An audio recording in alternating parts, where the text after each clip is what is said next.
आत्मीय बंधुओं प्रणाम। आज हम इस वीडियो में एक हाथ में माला एक हाथ में भाला के रहस्य के बारे में चर्चा करेंगे।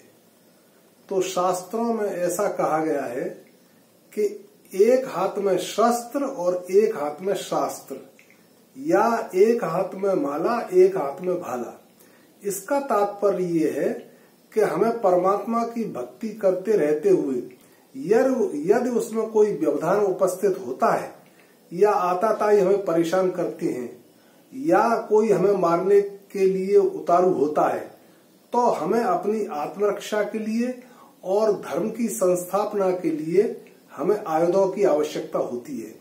जिस प्रकार से भगवान श्री राम ने अपने आताताइयों के निवारण के लिए धनुष का प्रयोग किया था और कृष्ण ने चक्र का प्रयोग किया था, ऐसे ही शिव जी का त्रिशूल, उनका भी एक यही आयुध है। और ये जो है आयुध केवल आताताइयों को नष्ट करने के लिए तथा धर्म की स्थापना के लिए ही इस्तेमाल किए जाते हैं। हालांकि ये सभी देवी देवता मंगलकारी होते हैं, लेकिन वो धर्म की स्थापना के लिए इन आयुधों का इस्तेमाल समय समय पर करते रहे। जैसे भगवान शिव जी का त्रिशूल है, तो वो जो है जब काम का उन्होंने भस्म कर किया तो अपने त्रिशूल का ही इस्तेमाल किया और उसको मंत्र शक्ति से भी उसको भस्म कर दिया। ऐसे ही हनुमान जी अपने साथ में गदा रखते थे, वो भी आताताइयों के लिए ही गदा का इस्तेमाल करते थे। और दुर्गा जी की अष्टभुजी दुर्गा की जो आयुध है उसमें भाला, खड़ग, फरसा, त्रिशूल, मुष्टिका आदि आयुध उनके हाथों में लगे हुए हैं। और काली के हाथ में खप्पर, फरसा, और क्योंकि ये इन्होंने सब ने जो है देवियों ने महिषासुर, धूम्रलोचन आदि का वध किया, तो इसलिए हमें अपनी आत्मरक्षा और धर्म की रक्षा के लिए आयुधों का हर देवी देवता रखता है। और अपने मानव जीवन में भी अपनी आत्मरक्षा और नीतियों का पालन करने के लिए हमें आयुधों का इस्तेमाल करना चाहिए। जैसे हमारे देश पर अगर कोई संकट आता है, कोई हमारा पड़ोसी देश हम पर आक्रमण करता है, तो उसके लिए हमें सेना रखना अति आवश्यक होता है। हालांकि यह नहीं उद्देश्य होता है कि हम दूसरे पे आक्रमण करें, लेकिन अपनी आत्मरक्षा के लिए ये आयुधों का होना और सेना का रखना जरूरी होता है। तो इस संबंध में मैं आपको एक दृष्टांत कहने जा रहा हूं, उसे आप सुनिए। कि एक सर्प था, विषैला सर्प था, वो एक रास्ते में रहता था। वहां होकर के यात्री लोग निकलते थे, तो वो अकारण ही उनको सबको डस लेता था और मार देता था। तो कुल मिलाकर के वहां वह लोग आना जाना रास्ते का बंद हो गया। एक दिन एक परम तपस्वी साधु वहां से निकले और उन्होंने उस साधु पर भी आक्रमण करना चाहा सांप ने। तो साधु ने उस विषैले सर्प को अपने मंत्र शक्ति से रोक दिया और रोक करके ये पूछा कि भाई तुम ऐसे सभी लोगों को क्यों परेशान करते हो? तो उसने ऐसे ही साधारण ही बात कहकर के कहा कि वैसे ही मेरे को तो इसमें अच्छा लगता है।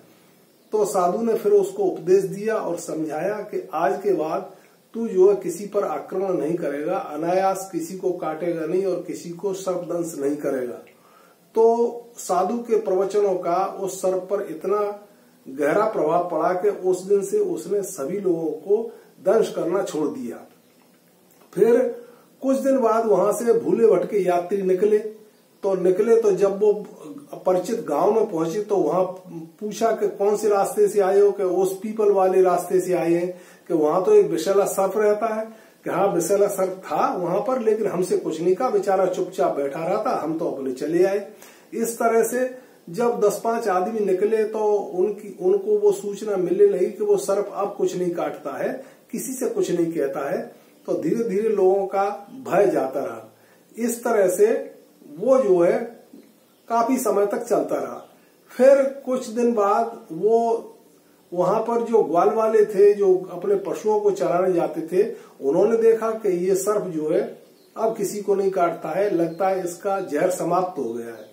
यह सोच करके वो उसे परेशान करने लगे और उसमें पत्थर मारने लगे। तो ऐसे पत्थर मारते मारते जो है और वो काफी घायल हो गया। घायल होने के बाद में फिर कुछ समय बाद वो साधु जो है वहां उतर के दोबारा निकले, तो उन्होंने कहा कि अरे सर्प देवता, तुम्हारी ऐसी स्थिति क्यों हुई है कि महाराज आपने ही मेरे से कहा था कि किसी को काटना मत, तो मैंने काटना बंद कर दिया और लोगों ने पत्थर मार मार करके मेरा बुरा हाल कर दिया है, मैं मरणासन्न स्थिति में पहुंच गया हूँ। तो साधु ने समझाया कि अनायास तुम किसी को परेशान मत करो, लेकिन अपनी आत्मरक्षा के लिए तुम्हें कम से कम फुसकार तो मारनी चाहिए। मैंने तुमसे फुसकार मारने के लिए थोड़ा ही मना किया था, अगर आवश्यकता हो तो उसे काटना भी चाहिए, दंश भी करना चाहिए, लेकिन अपनी आत्मरक्षा करना बहुत ही जरूरी है। तो फिर जो है इतना उसे उपदेश दे करके साधु महाराज वहां से चले गए। जाने के बाद में फिर कुछ ग्वालिया और ग्वाल वाले वहां के निकले और वो फिर पत्थर मारने लगे, तो वो उनको काटने के लिए दौड़ पड़ा।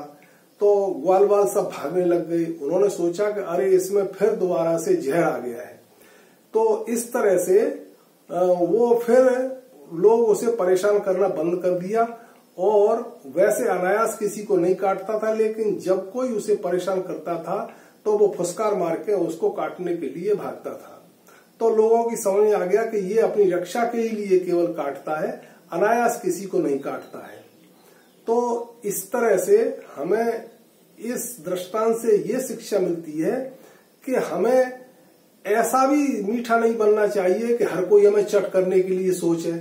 और क्योंकि जीवन संग्राम में जीना बहुत मुश्किल होता है, प्रतिद्वंदियों से समय समय पर टक्कर लेनी पड़ती है, तो उनसे मुकाबला करने के लिए हमें अपने बल का और हथियारों का उपयोग करना चाहिए कि हमें भी अपने जीने का अधिकार है और हमें उन अधिकारों का प्रयोग करना चाहिए।